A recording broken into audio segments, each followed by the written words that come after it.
പ്രിയപ്പെട്ട സഹോദരി സഹോദരന്മാരെ, വിശ്വാസിനികളെ, ജീവിതത്തിലുടനീളം അള്ളാഹുവിനെ സൂക്ഷിച്ച് ജീവിക്കണമെന്ന് എന്നോടും തുടർന്ന് നിങ്ങൾ ഓരോരുത്തരോടും വസിയ്യത്ത് ചെയ്യുകയാണ്, ഉപദേശിക്കുകയാണ്.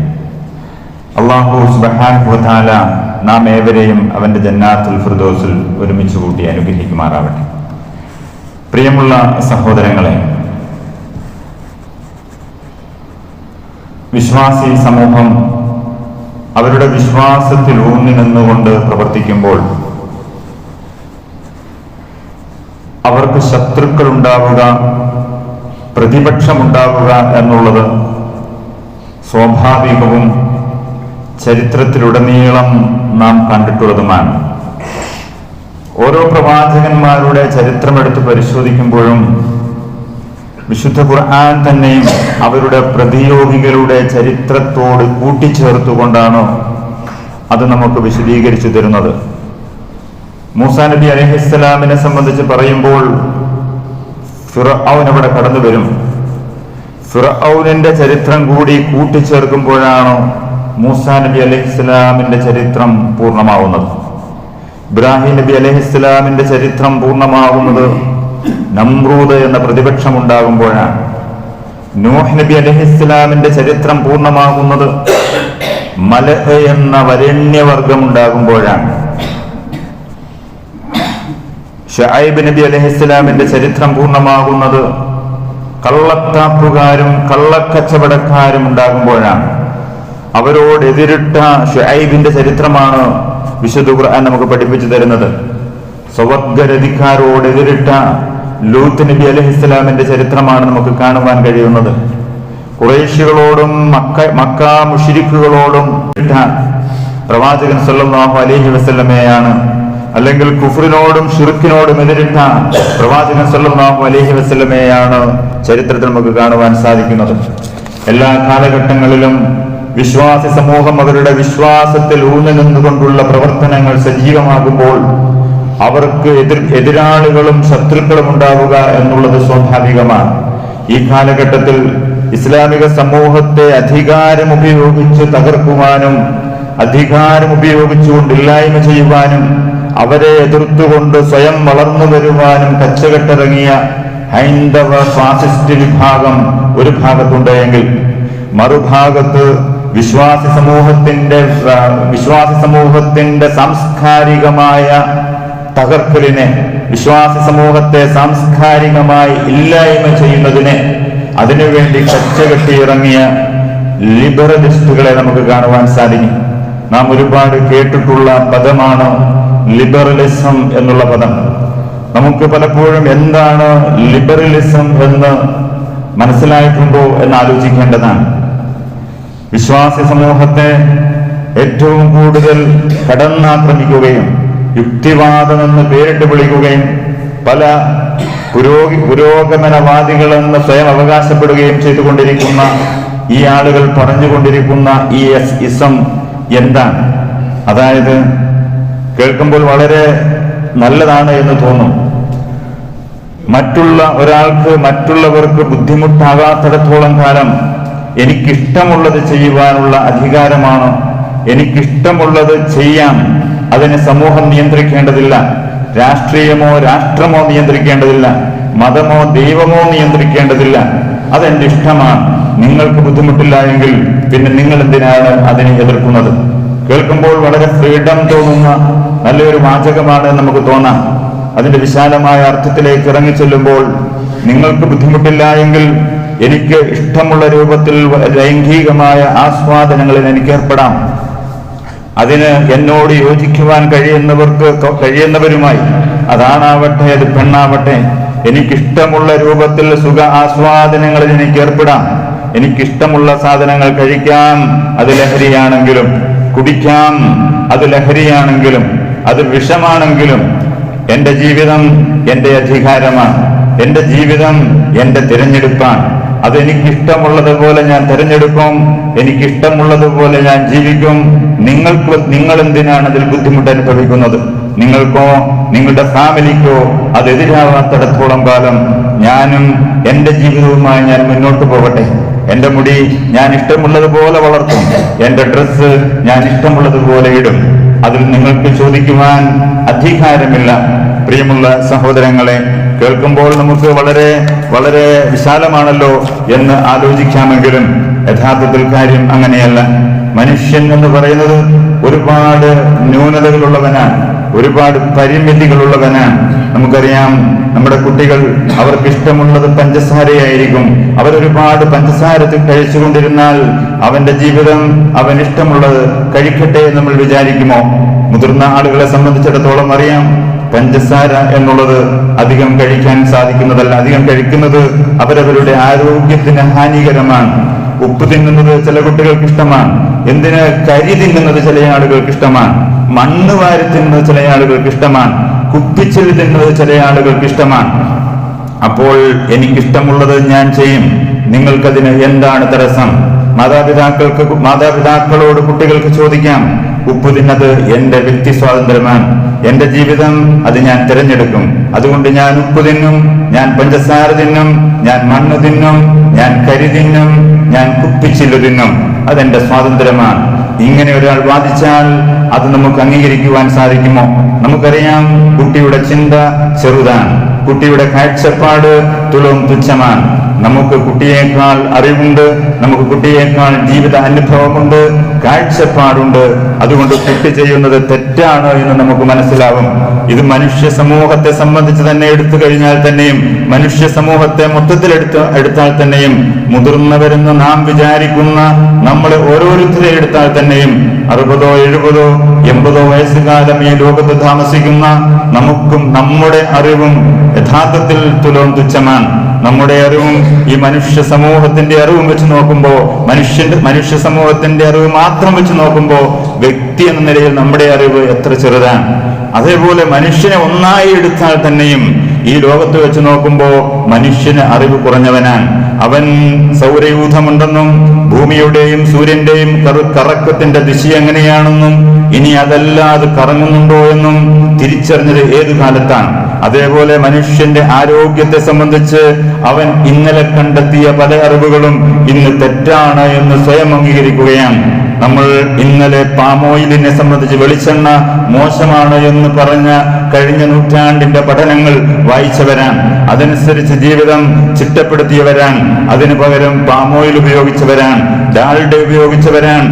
വലിയ വിജ്ഞാന കുതുകികളൊന്നും വിജ്ഞാനമുള്ളവരെന്നും നാം വിചാരിക്കുന്ന ഡോക്ടർമാർ പോലും അതിന്റെ പ്രചാരകരായവരാണ്. ഇന്ന് അതേ ഡോക്ടർമാർ പറയുകയാണ്, കഴിഞ്ഞ നൂറ്റാണ്ടിൽ ആരോഗ്യ മേഖലയിൽ മനുഷ്യൻ ചെയ്ത ഏറ്റവും വലിയ അപരാധം, ഏറ്റവും വ്യവസായത്തിന് വേണ്ടി, വാണിജ്യത്തിന് വേണ്ടി, കച്ചവടത്തിന് വേണ്ടി മനുഷ്യൻ നടത്തിയ ഏറ്റവും വലിയ അക്രമം അത് ഈ കൃത്രിമ ഫാറ്റുകൾ അഥവാ ഡാൽഡ പോലെയുള്ള കൃത്രിമ ഫാറ്റുകൾ നല്ലതാണ് എന്നും പ്രകൃതിദത്തമായ ഫാറ്റുകൾ മോശമാണ്, മുട്ട മോശമാണ് എന്നും അതേപോലെയുള്ള അത്തരം ഫാറ്റുകളൊക്കെ മോശമാണ് എന്നും പ്രചരിപ്പിച്ചു എന്നുള്ളതാണ് എന്ന് ഇന്ന് പുതിയ പഠനങ്ങളിലൂടെ ഡോക്ടർമാർ തന്നെ പറയുകയാണ്. ഇത് മനുഷ്യന്റെ പരിമിതിയാണ്. നമ്മളെ സംബന്ധിച്ച് തന്നെ ഒന്ന് ആലോചിച്ചു നോക്കിയാൽ മനസ്സിലാകും. മനുഷ്യന്റെ കണ്ണിന്റെ കാഴ്ചശക്തി അത് മറ്റ് മൃഗങ്ങളുമായി, മറ്റ് ജീവജാലങ്ങളുമായി താരതമ്യപ്പെടുത്തുമ്പോൾ വളരെ ചെറുതാണ്. അതായത് 20 അടി മാത്രം ദൂരപരിധിയാണ് മനുഷ്യൻ നന്നായി കാണുവാൻ അവന് സാധിക്കുന്നത്. ശാസ്ത്രം പറയുന്നതാണ്. കണ്ണ് കീറിമുറിച്ച് അതിന്റെ ശസ്ത്രക്രിയകൾ നടത്തുന്ന ഡോക്ടർമാർ പറയുന്നതാണ്.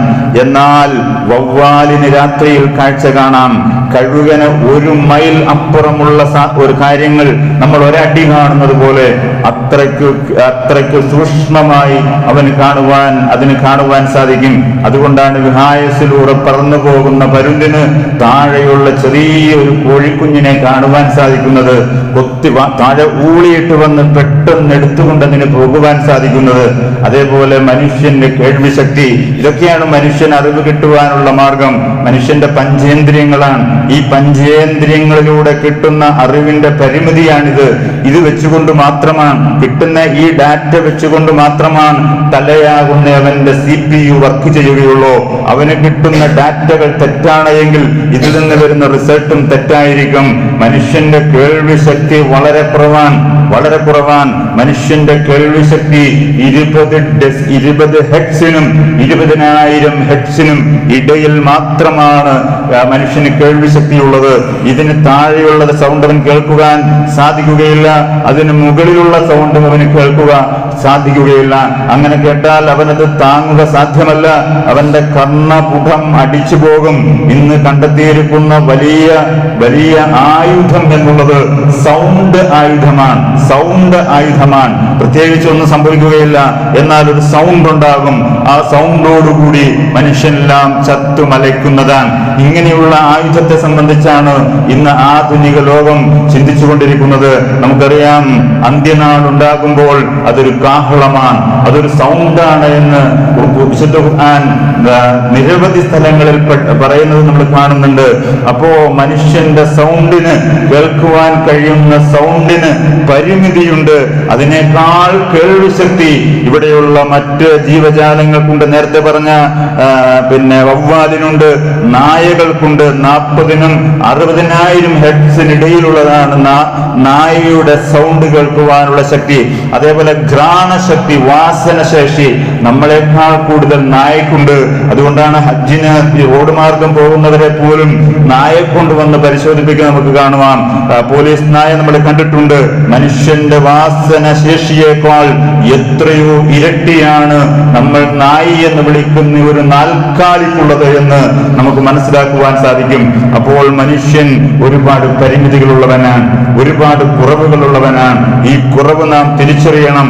ഈ കുറവിൽ നിന്നുകൊണ്ട്, നമ്മുടെ ഇട്ടാവട്ടത്തിലുള്ള കാഴ്ചകളിൽ നിന്നുകൊണ്ട് എങ്ങനെയാണ് നമ്മുടെ ഭാവി നാം നിർണയിക്കുക, എങ്ങനെയാണ് നമ്മുടെ നന്മ നാം തിരിച്ചറിയുക? അലാ ലഹുൽ ഖൽഖു വൽ അംർ. അതാണ് അല്ലാഹു സുബ്ഹാനഹു വ തആല പറയുന്നത്.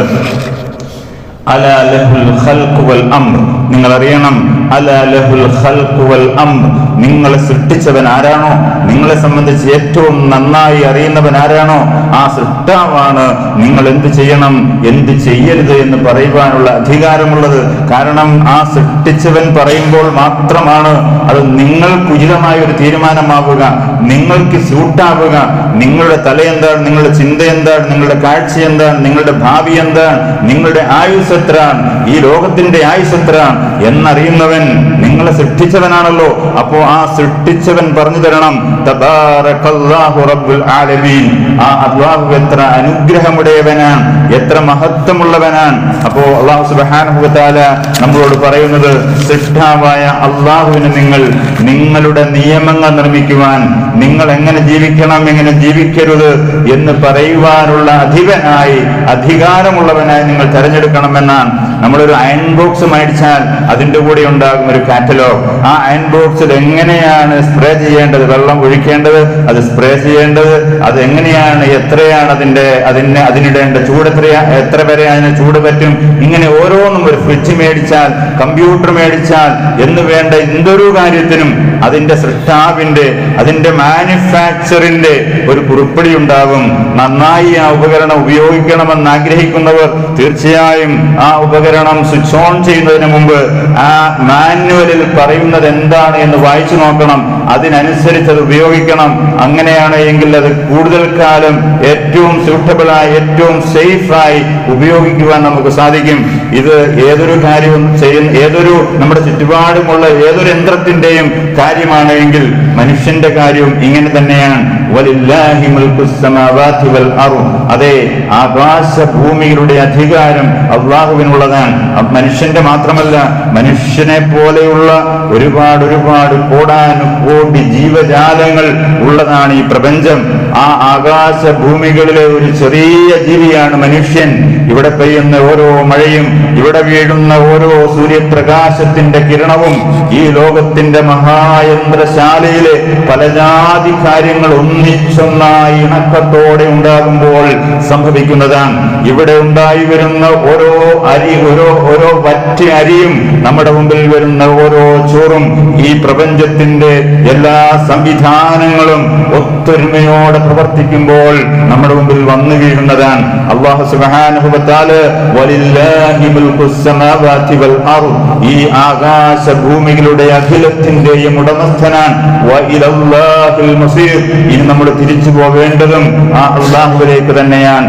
ഖുൽ മൻ യർസുഖുകും മിനസ് സമാഇ വൽ അർദ്, പ്രവാചകരെ അവരോട് ചോദിക്കുക, ആകാശ ഭൂമികളിൽ നിന്ന് നിങ്ങൾക്ക് ഭക്ഷണം തരുന്നതാരാണ്? അമ്മൻ യംലികുസ് സമഅ വൽ അബ്സ്വാറ, നിങ്ങൾക്ക് കണ്ണു തന്നതാരാണ്? നിങ്ങൾക്ക് കേൾവി തന്നതാരാണ്?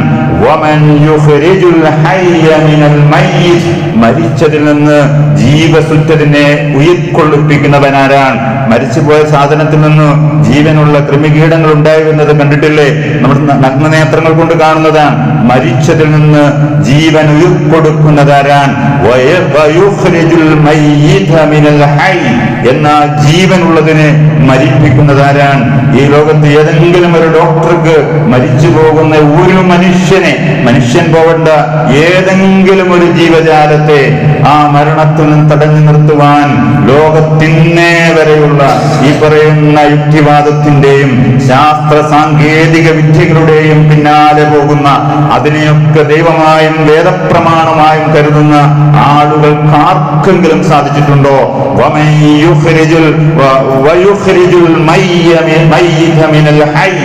ജീവിച്ചിരിക്കുന്നതിനെ മരിപ്പിക്കുന്നവനാരാൻ?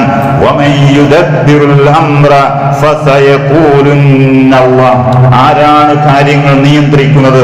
അപ്പോൾ ഇവരെല്ലാവരും പറയും, ഇപ്പോഴത്തെ യുക്തിവാദികൾ ഒഴിച്ച് ലോകത്ത് ബാക്കിയുള്ള സകല ചരാചരങ്ങളും എല്ലാ മനുഷ്യരും പറയുമായിരുന്നു അതല്ലാഹുവാണ് എന്ന്. സൂറത്ത് യൂനസ് 31-ാമത്തെ ആയത്ത്, സൂറത്ത് നഹ്ൽ 116-ാമത്തെ ആയത്തിൽ അല്ലാഹു സുബ്ഹാനഹു വ തആല പറയുകയാണ്, അപ്പോൾ കാര്യങ്ങൾ ഇങ്ങനെയൊക്കെയാണ്, നിങ്ങളെ സൃഷ്ടിച്ചത് ഞാനാണ്, നിങ്ങൾക്ക് ഭക്ഷണം തരുന്നത് ഇങ്ങനെയൊക്കെയാണ്, അതുകൊണ്ട് നിങ്ങൾ എന്താണ് ചെയ്യേണ്ടത്? വലാ തഖൂലു ലിമാ തസിഫു അൽസിനതകും അൽകദിബ ഹാദാ ഹലാലുൻ വഹാദാ ഹറാം, അതുകൊണ്ട് നിങ്ങൾക്ക് തോന്നുന്നത് പോലെ ഇത് അനുവദനീയമാണ്, ഇത് ഹറാമാണ്, ഇത് തെറ്റാണ് എന്ന് പറയാവതല്ല. നിങ്ങൾക്ക് തോന്നുന്നത് പോലെ നിങ്ങൾക്ക് ഉചിതമായ കാര്യം, അതാണല്ലോ സ്വതന്ത്ര ചിന്ത. നിങ്ങൾക്ക് മറ്റൊരാൾക്കെതിരല്ല എങ്കിൽ എനിക്കിഷ്ടമുള്ളത് ഞാൻ ചെയ്യുക എന്നുള്ളതാണ് നീതി, എന്നുള്ളതാണ് എന്റെ സ്വാതന്ത്ര്യം, എന്നുള്ളതാണ് ഏറ്റവും കരണീയമായിട്ടുള്ളത് എന്ന് പറയുന്ന സ്വതന്ത്ര ചിന്ത അപ്പോൾ നമുക്കാകുമോ?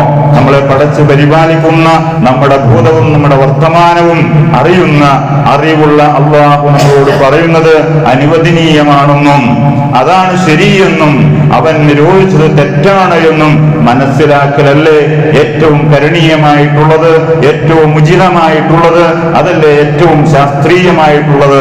എനിക്ക് എത്ര അറിവാണ്? എനിക്ക് എന്നെ പറ്റി തന്നെ കാര്യമായിട്ട് അറിയില്ല. എനിക്ക് എന്ത് കഴിച്ചാലാണ് ഗ്യാസ് ഉണ്ടാവുന്നത് എന്ന് എനിക്കറിയില്ലല്ലോ. അതിന് ഞാൻ മനസ്സിലാക്കുവാൻ ഒരു ഡോക്ടറിന്റെ അടുക്കൽ പോകണം, അല്ലെങ്കിൽ പിന്നെ ഡോക്ടർ പറയുന്നത് ചിലപ്പോൾ തെറ്റായിരിക്കാം. അങ്ങനെ ഡോക്ടർ പറയുന്നത് ചിലപ്പോൾ കഴിക്കുമ്പോൾ നമ്മുടെ ഗ്യാസ് കൂടും, അത് ചിലപ്പോൾ അറ്റാക്ക് ആണോ എന്ന് വിചാരിക്കും. എനിക്ക് എന്നെ തന്നെ സംബന്ധിച്ചറിയില്ല, നിങ്ങൾക്ക് നിങ്ങളെ സംബന്ധിച്ച് തന്നെ അറിയില്ല. അപ്പോൾ അങ്ങനെയാണ് നമ്മുടെ വയറിൽ നടക്കുന്ന കാര്യങ്ങളെ സംബന്ധിച്ച് നമുക്കറിയില്ല. എന്ത് കഴിക്കണം, എന്ത് കഴിക്കുന്നതാണ് എനിക്ക് സ്യൂട്ടബിൾ ആവുക എന്ന് നമുക്കറിയില്ല. എന്നിരിക്കെ നമ്മളുടെയും ഈ മനുഷ്യന്റെയും മനുഷ്യ സമൂഹത്തിന്റെയും ഗതിവിഗതികളും അവരുടെ ശരീരറ്റുകളും നിർണയിക്കാൻ മനുഷ്യനാകുന്ന എനിക്കോ അല്ലെങ്കിൽ എന്നെ പോലെയുള്ള കുറച്ചാളുകൾക്കോ കൂടിച്ചേർന്നങ്ങ് തീരുമാനിക്കാം എന്ന് പറയുന്നതിൽ എന്ത് യുക്തിയാണുള്ളത്? അതെന്ത് പിന്നെ സ്വതന്ത്രവാദമാണ്? അല്ലാഹു സുബ്ഹാനഹു വ തആല പറയുകയാണ്, അഫറഅയ്ത മനിത്തഖദ ഇലാഹു ഹവാഹു, ദൈവമില്ല എന്ന് പറയുന്ന ആളുകൾ ഇവിടെ എന്താണ് ചെയ്യുന്നതെന്ന് അറിയാമോ? അവർ സ്വയം ദൈവമായി ചമയുകയാണ്. അല്ലാഹു സുബ്ഹാനഹു വ തആല പറയാൻ, ദൈവമില്ല, മതമില്ല, മനുഷ്യന്റെ നിയന്ത്രണങ്ങൾ ആവശ്യമില്ല എന്ന് പറയുന്നത് അവർ സ്വന്തത്തെ ദൈവമാക്കുന്നവരെ നിങ്ങൾ കണ്ടോ?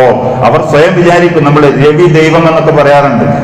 നമ്മൾ ഇങ്ങനെ സ്വന്തത്തെ ദൈവമില്ല എന്ന് പറയുന്ന ആളുകൾ ഞാൻ തന്നെയാണ് എന്റെ ദൈവം എന്നാണ് പറയുന്നത്.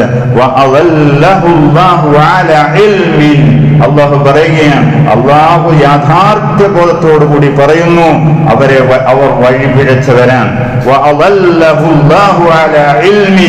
അള്ളാഹു യാഥാർത്ഥ്യ ബോധത്തോടു കൂടി അവരെ വഴി പിഴപ്പിച്ചിരിക്കുകയാണ്. ആ വാക്കുകളുടെ അർത്ഥം നമുക്ക് മനസ്സിലാകും. അള്ളാഹു നല്ല യാഥാർത്ഥ്യ ബോധത്തോടു കൂടി തന്നെ അവരെ വഴി പിഴപ്പിച്ചിരിക്കുകയാണ്. യഥാർത്ഥത്തിൽ അവർ വഴി പിഴയ്ക്കുകയാണ് ചെയ്തത്. സ്വയം വഴി പിഴയ്ക്കാൻ പോലും അവർക്ക് അധികാരമില്ല. അതുപോലും അള്ളാഹു വരച്ച 4 അതിരുകളിൽ നിന്നുകൊണ്ടാണ് എന്നാണ് അവിടെ പറയുന്നത്. അതായത് അള്ളാഹു സുബ്ഹാനഹു വ തആല വഴി പിഴയ്ക്കാനും വഴി പിഴയ്ക്കാതിരിക്കുവാനുമുള്ള അതിന് പറ്റുന്ന ഒരു പ്രകൃതിയിലാണ് മനുഷ്യനെ സൃഷ്ടിച്ചിട്ടുള്ളത്. അതുകൊണ്ട് മനുഷ്യൻ വഴി പിഴച്ചാലും അത് അള്ളാഹുവിന്റെ അനുമതിയോടുകൂടി തന്നെയാണ്. മനുഷ്യൻ നേർമാർഗത്തിലായാലും അത് അള്ളാഹുവിന്റെ അനുമതിയോടുകൂടി തന്നെയാണ്. ഒരു കുട്ടി പരീക്ഷ എഴുതാൻ പോയിരിക്കുകയാണ്. കുട്ടിയുടെ കയ്യിൽ ഒരു പേപ്പറുണ്ട്, ഒരു പേനയുണ്ട്, ഒരു ക്വസ്റ്റ്യൻ പേപ്പറുണ്ട്. ഈ ക്വസ്റ്റ്യൻ പേപ്പറിന്റെ ക്വസ്റ്റ്യൻ വായിച്ചുകൊണ്ട് ആൻസർ ഷീറ്റിൽ അവൻ എന്തും എഴുതാം, തെറ്റെഴുതാം, ഇങ്ങനെ വരച്ചിടാം. അവൻ എന്ത് വരച്ചാലും അത് പരീക്ഷ നടത്തുന്ന എക്സാമിനറുടെ അനുമതിയോടുകൂടി തന്നെയാണ്. ആ ക്വസ്റ്റ്യൻ ഹാളിൽ ഇരുന്നുകൊണ്ട് അവിടെ ഇരുന്നുകൊണ്ട് ഏതൊരു കാര്യവും നിയമമനുസരിച്ചുള്ള ഏതൊരു കാര്യവും അവൻ ചെയ്യുന്നത് ആ എക്സാമിനറുടെ അനുമതിയോടുകൂടിയാണ്. സ്വയം വഴി പിഴയ്ക്കാൻ പോലുമുള്ള സ്വാതന്ത്ര്യം യഥാർത്ഥത്തിൽ മനുഷ്യനില്ല എന്നുള്ളതാണ് സത്യം. അള്ളാഹു യാഥാർത്ഥ്യ ബോധത്തോടെ അവരെ വഴി പിഴപ്പിച്ചിരിക്കുകയാണ്. അവരുടെ കേൾവിയിലും അവരുടെ ഹൃദയത്തിലും അള്ളാഹുവിന്റെ സീലുകൾ വീണിട്ടുണ്ട്. നന്മകൾ കാണാൻ കഴിയുകയില്ല.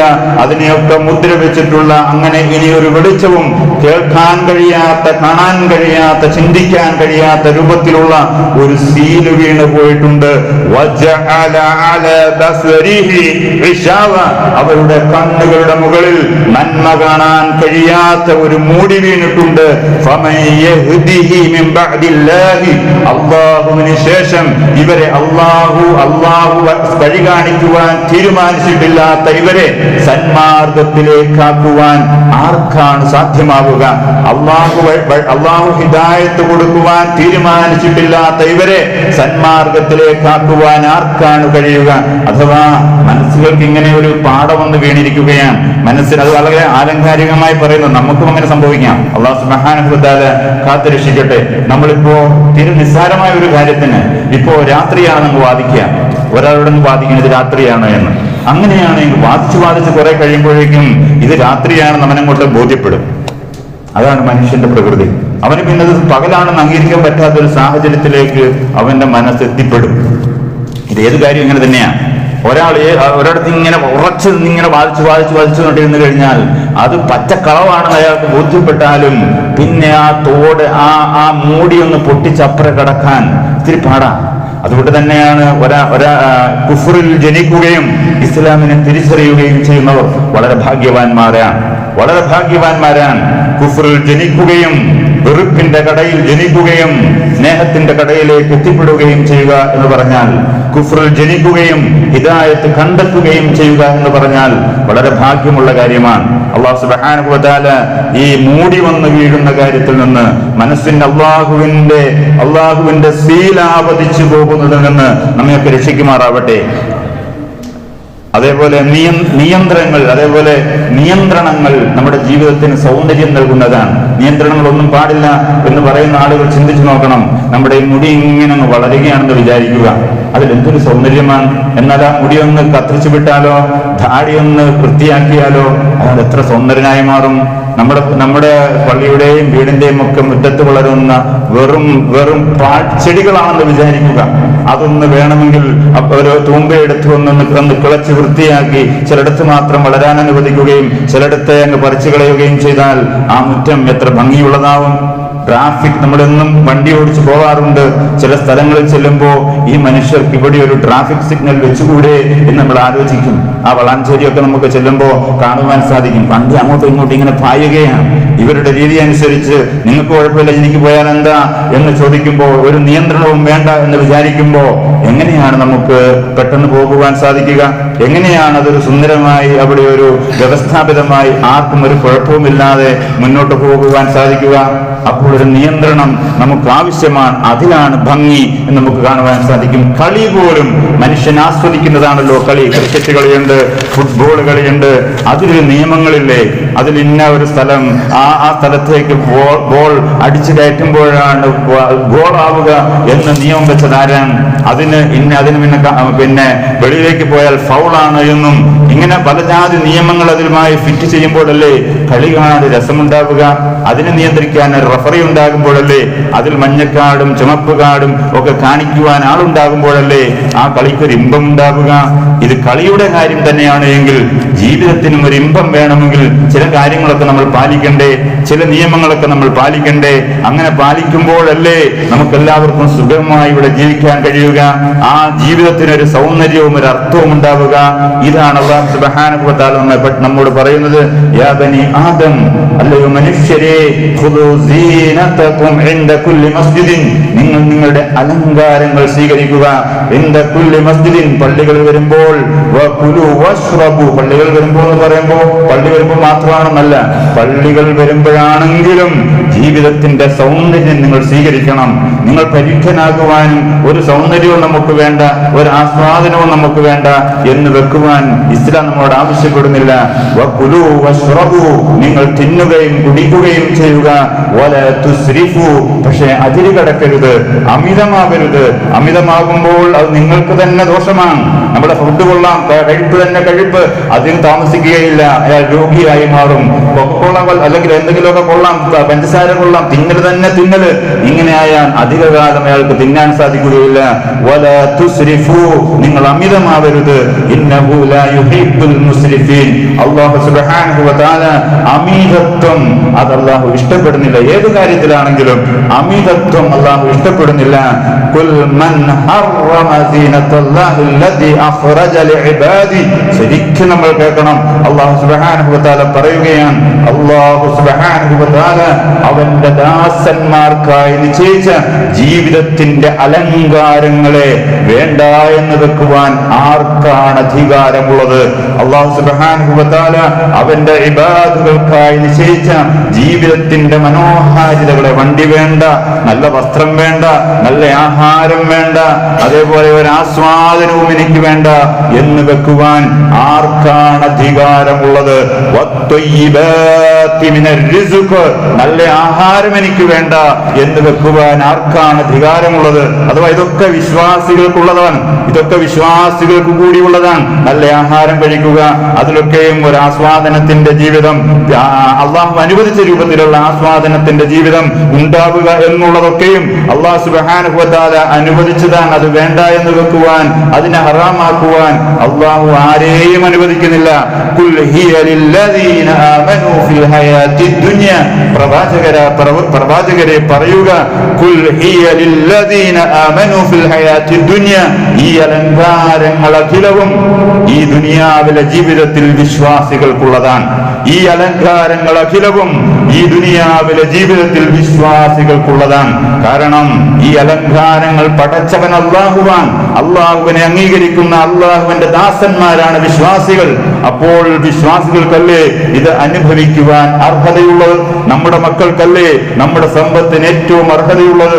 അല്ലാഹുവിനെ അംഗീകരിച്ച വിശ്വാസികൾക്കല്ലേ അല്ലാഹുവിന്റെ അടിയാറുകൾക്ക് വേണ്ടി സൃഷ്ടിച്ച ഈ ലോകത്തിന്റെ പളപളപ്പും ഈ ലോകത്തിന്റെ മനോഹാരിതയും അനുഭവിക്കുവാൻ അർഹതയുള്ളത്? ഖാലിസതൻ യൗമൽ ഖിയാമ, അന്ത്യനാളിൽ അത് വിശ്വാസികൾക്ക് മാത്രമായിരിക്കും. ഇപ്പൊ എല്ലാവർക്കും എല്ലാവർക്കും അനുഭവിക്കാം. പക്ഷെ അന്ത്യനാളിൽ ഈ അലങ്കാരങ്ങൾ അഖിലവും വിശ്വാസികൾക്ക് മാത്രമായി പ്രത്യേകമാക്കിയിട്ടുള്ളതാണ്. അല്ലാഹു സുബ്ഹാനഹു വ തആല പറയുകയാണ്, അറിവുള്ള മനുഷ്യന്മാർക്ക് വേണ്ടി ഇപ്രകാരം എന്റെ ദൃഷ്ടാന്തങ്ങൾ നിങ്ങൾക്ക് ഞാൻ വിശദീകരിച്ചു തരുകയാണ്. ചിന്തിക്കുന്ന മനുഷ്യന്മാർക്ക് വേണ്ടി, അറിവുള്ള മനുഷ്യന്മാർക്ക് വേണ്ടി ഇപ്രകാരം നമ്മുടെ ദൃഷ്ടാന്തങ്ങൾ നാം വിശദീകരിച്ചു തരുകയാണ്. പ്രിയമുള്ള സഹോദരങ്ങളെ, പറഞ്ഞു വന്നത് ഇസ്ലാം ആസ്വാദനങ്ങൾക്കെതിരല്ല, ഇസ്ലാം സ്വാതന്ത്ര്യത്തിനെതിരല്ല, ഇസ്ലാം മനോഹാരിതയ്ക്കെതിരല്ല. പക്ഷേ അതിൽ അമിതമാകുവാൻ പാടില്ല. അല്ലാഹു സുബ്ഹാനഹു വ തആലയുടെ നിയമനിർദ്ദേശങ്ങൾ പാലിച്ചുകൊണ്ടാവണം. അപ്പോൾ ഈ ലോകവും ഇതിന്റെ മനോഹാരിതകളും നമുക്ക് കൂടുതൽ കാലം ആസ്വദിക്കാൻ സാധിക്കും, നമ്മുടെ മക്കൾക്ക് ആസ്വദിക്കുവാൻ സാധിക്കും, എല്ലാവർക്കും സമാധാനപരമായി മുന്നോട്ട് പോകുവാൻ സാധിക്കും. അത് നമ്മുടെ ജീവിതത്തിന്റെ എല്ലാ മേഖലകളിലും ഇത്തരത്തിലുള്ള ഈ സ്വതന്ത്ര ചിന്ത. അപ്പൊ ആ സ്വതന്ത്ര ചിന്തയുടെ പേരിൽ കേൾക്കുമെന്നുള്ള സ്വതന്ത്ര ചിന്തയാണ്, പക്ഷെ ഇതിന്റെ പേരിലുള്ള പൈശാചികമായ ആധിപത്യം കടന്നുകൊണ്ടിരിക്കുകയാണ്. അത് ഏറ്റവും അധികം കാണുന്നത് കുടുംബജീവിതത്തിലാണ്. ഇൻഷാ അല്ലാഹ് കുടുംബജീവിതത്തിന്റെ ഒരു ഭാഗം, കുട്ടികളെ വളർത്തുന്ന കാര്യം നമ്മൾ രണ്ട് മൂന്ന് ഖുത്ബകളിലായി സൂചിപ്പിക്കുകയുണ്ടായി. ഇനി ബാക്കി മേഖലകളിൽ എങ്ങനെയാണ് ഈ ഇസ്ലാമിന്റെ ശത്രുക്കൾ ഇന്ന് നമ്മളെ ചുഴറ്റിയെറിയുവാൻ, നമ്മുടെ കുടുംബത്തിൽ നിന്ന് പിഴുതെറിയുവാൻ, ഇസ്ലാമിക അധ്യാപനങ്ങളിൽ നിന്ന് നമ്മളെ തുടച്ചു മാറ്റുവാൻ, പിഴുതു മാറ്റുവാൻ അവർ കച്ചകെട്ടി ഇറങ്ങിയിരിക്കുന്നത്. അതിനെന്താണ്, എങ്ങനെയുള്ള ജീവിതമാണ്, നിലപാടാണ് നമ്മൾ സ്വീകരിക്കേണ്ടത് എന്ന് നമ്മൾ മനസ്സിലാക്കണം. തുടർന്നുള്ള ഖുത്ബയിൽ നമുക്ക് അതിനെ സംബന്ധിച്ച് ചർച്ച ചെയ്യാം. അല്ലാഹു സുബ്ഹാനഹു വ തആല നമ്മെ അനുഗ്രഹിക്കുമാറാവട്ടെ. അഖൂലു ഖൗലി ഹാദാ അസ്തഗ്ഫിറുല്ലാഹു ലി വലക്കും വലിസാഇരിൽ മുസ്ലിമീന മിൻ കുല്ലി ദംബിൻ വഖതിഅത്തിൻ ഫസ്തഗ്ഫിറൂഹു ഇന്നഹു ഹുവൽ ഗഫൂറുർ റഹീം.